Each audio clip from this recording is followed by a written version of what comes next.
سخاوت بھی سیکھو، اس کا تعلق پیسے سے نہیں دل سے ہے۔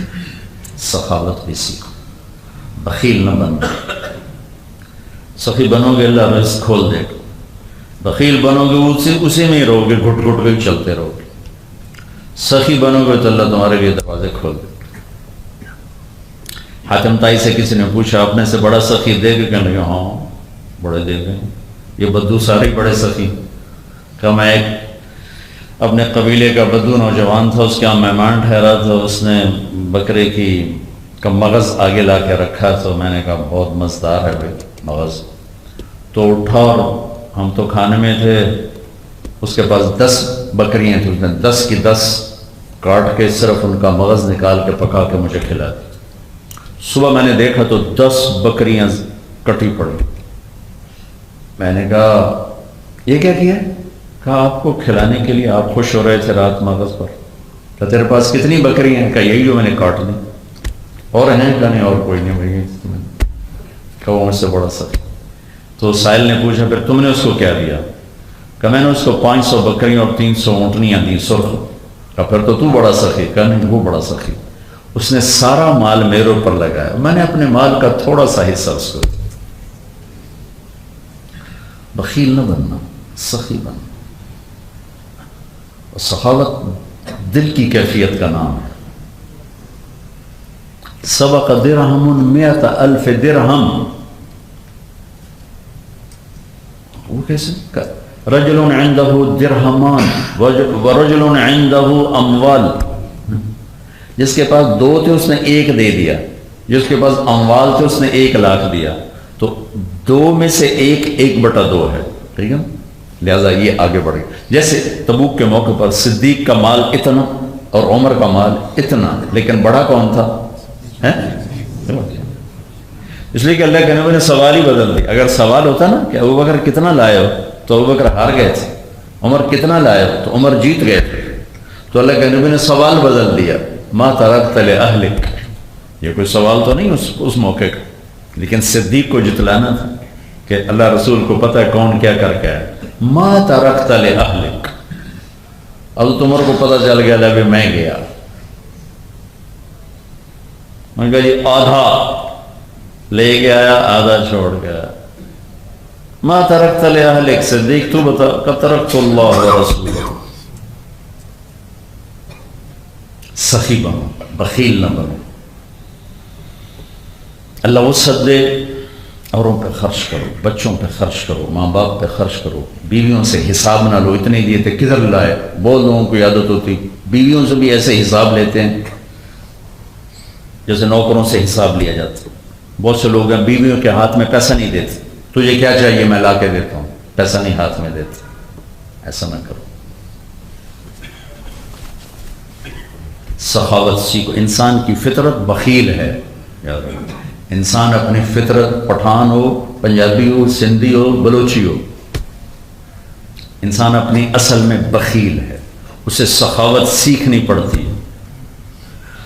کوئی اللہ کے بندے ہوتے ہیں جنہیں اللہ جیسے عرب کی اکثریت سخی ہے، اب تو مکس ہو گیا نا، مکس بلڈ ہو گیا، جو خالص عرب تھے ان کی اصل سخاوت تھی، تو بخل مولوی کو جڑتا نہیں ہے، سخی۔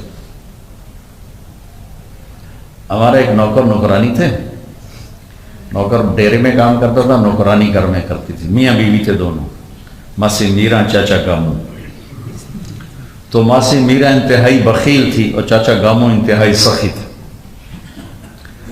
وہ جب بھی چائے بناتا تھا نا، دودھ تو ہمارے گھر سے لیتا تھا، تو چینی پتی بازار سے لیتا تھا، تو وہ کبھی کبھار میں نے دیکھا کہ اکیلا بیٹھا پی رہا، ورنہ جب وہ چائے بناتا 2-4 بستی کے اور آومیاں چاہ پیوائیں تو آنا، تو ان کو اس کی اتنی وسعت تھی تو چائے پلاتا تھا بٹھا کے سب کو۔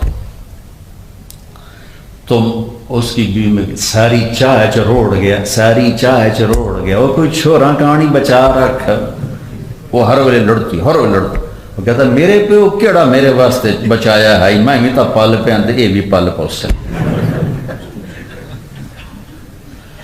پتہ نہیں شیخ سمجھے کہ نہیں سمجھے؟ اچھا ٹھیک۔ تو دیکھو مولوی کو بخیل نہیں ہونا چاہیے، سخی ہونا چاہیے۔ مولانا سعید خان صاحب کو دیکھنے کے بعد مجھے سخاوت سمجھ میں آئی۔ میں اپنے آپ کو بڑا سخی سمجھتا تھا، پر ان کو دیکھ کے پتہ چلا کہ میں تو بہت بخیل ہوں۔ او ہو کیا سخاوت، سبحان اللہ! میں نے ایسا سخی زندگی میں نہیں دیکھا۔ رائمنڈ آیا نا جب پاکستان، جب وہاں سے نکال دیا، سعودیہ سے نکال دیا، پاکستان آ گیا، تو عبداللہ صاحب نے احتراماً اپنے کمرے میں ان کو بستر ڈلوا دیا۔ اب عبداللہ صاحب صاحب حال آدمی ہے، صاحب حال۔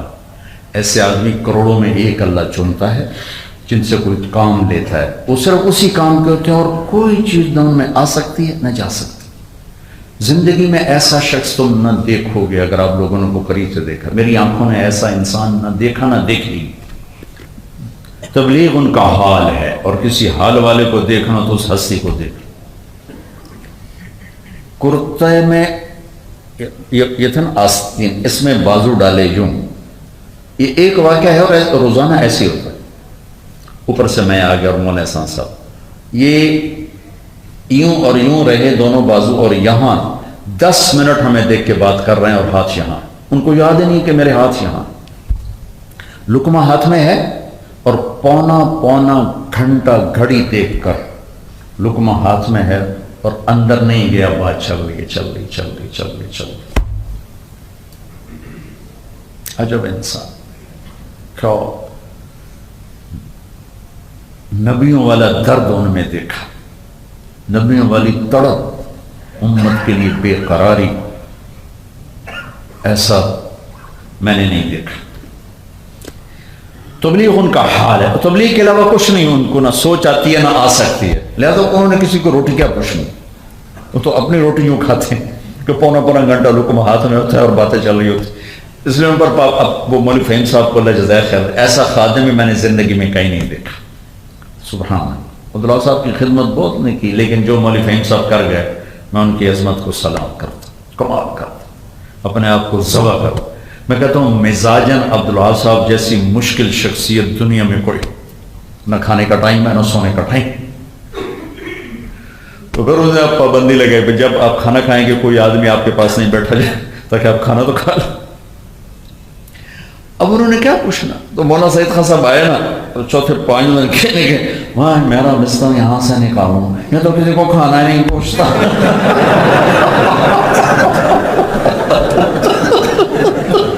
میں یہاں نہیں رہا تھا، مجھے یہاں سے نکالا۔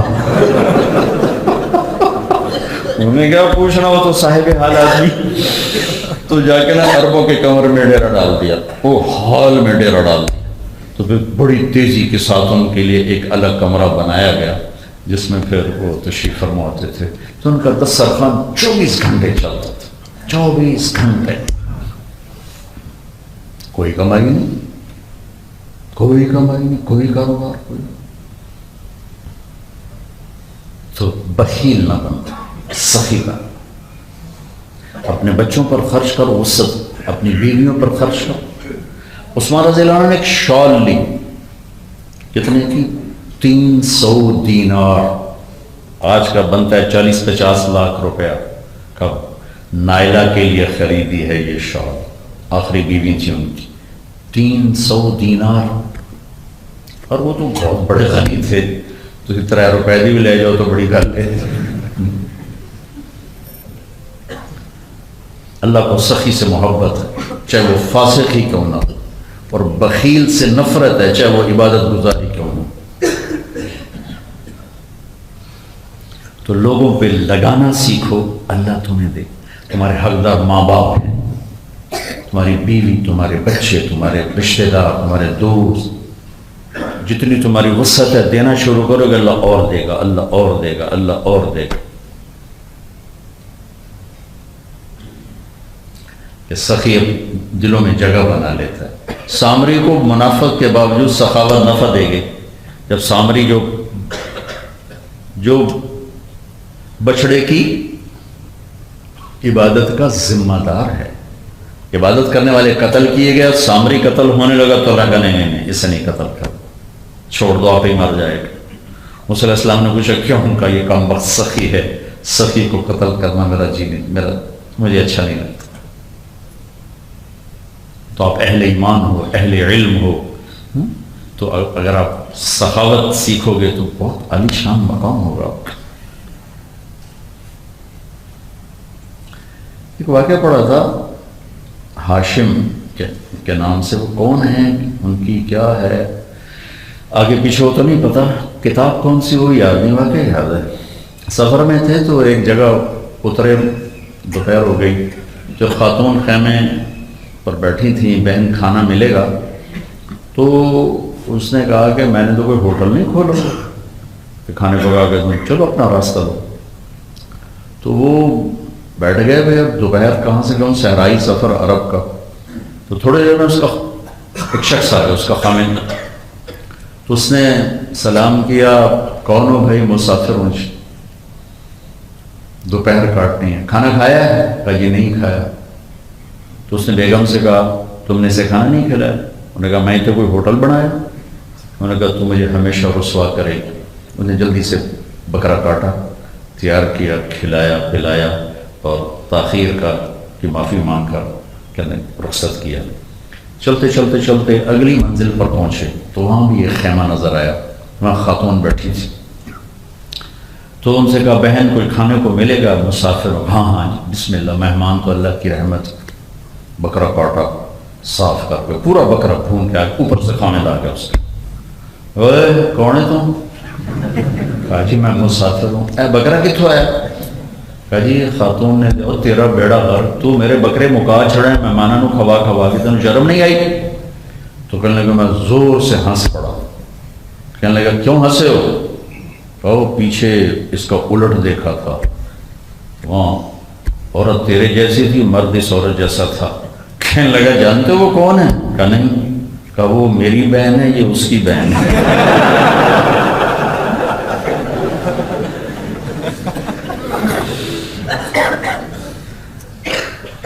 تو بچوں سخاوت سیکھو۔ اس کا مطلب ہے تم ڈھیروں، تمہارا پیسہ نہیں ہے نا، تم لوگوں کی جان سے خدمت کرو، یہ بھی سخاوت۔ تمہارے پاس جان نہیں ہے، تم لوگوں کو اچھی بات بتاؤ، یہ بھی سخاوت۔ تمہارے پاس بولنے کی ہمت نہیں ہے، کسی کو دکھ نہ پہنچاؤ، یہ بھی سخاوت، یہ بھی سخاوت۔ مہمان نوازی سیکھو۔ میرے والد صاحب مرحوم اور ان کے بڑے بھائی، دو ہی بھائی تھے، ان دو بھائیوں کی آباد بستی ہے جو ہماری ہے۔ اللہ تعالیٰ میرے تائے کی مغفرت کرے، بہت میٹھے آدمی، بہت میٹھے، لیکن بہت بخیل۔ میرے والد بہت کڑوے اور بہت سخی۔ تو کوئی اس دور کچی سڑکیں ہوتی تھی، راہگیر آتے تھے، مہمان رات کو ٹھہرتے، تو جو میرے تائے کا ڈیرا شروع میں آتا ہے، جنہوں نے ہمارا گاؤں دیکھا ہوا، ہمارا ڈیرا آ گیا تھا، تو کوئی آ جاتے تو میرے تائے کہتے میاں اللہ باغ دا ڈیرا ادھے ادھے ادھے جاؤ ادھے جاؤ ادھے جاؤ۔ اور میرا باپ بیٹھا ہوتا پریشان، مہمان کوئی نہیں آیا، اللہ خیر کرے، رب ناراض تو نہیں ہو گیا۔ میں نے اپنے کانوں سے سنا کہ مہمان ہی کوئی نہیں آ رہے، کہ نہیں رب تو نہیں ناراض ہو گیا، ہفتہ پورا ہو گیا پرانا ہی کوئی نہیں آیا۔ یہ میرے باپ کا مزاج تھا، کھلا کے خوش ہوتے، دے کر خوش ہوتے۔ اور جو انہوں نے ہمیں وصیت فرمائی کہ دیکھو میں نے پتا ہے تسی اتنے کوئی نہیں رہنا، تو تبلیغاں کرنی ہیں تے اس ڈاکٹری کرنی چھوٹا، میرا ڈیرا آباد رکھیا جے، چاہے تسی اتنے رہو تے چاہے نہ رہو، میرا ڈیرا آباد رکھیا۔ تو اب ہم لاکھوں روپے خرچ کرتے ہیں، ہمارا ڈیرا چلتا رہے، بند نہ ہو، جو آئے رات کو آئے، دن میں آئے، صبح آئے، شام آئے، کھانا کھائے، چائے پیے، رات سوئے، صرف اپنے باپ کی اس نصیحت وصیت کو زندہ رکھنے کے لیے۔ تو بخل تو کسی بھی ایمان والے کے لیے روا نہیں، تو کسی علم والا تبلیغ والا بخیل ہو تو کوئی اچھا نہیں لگتا۔ اپنی وسعت کے مطابق خرچ کرنا سیکھو، اپنے غصے کو پینا سیکھو، یہ بھی تمہاری سخاوت ہے، معاف کرنا سیکھو، یہ بھی تمہاری سخاوت ہے، درگزر کرنا سیکھو، یہ بھی تمہاری سخاوت، مسکرانا سیکھو، یہ بھی تمہاری سخاوت، خاص طور پر اشتعال میں، غصے میں اپنے آپ کو پینا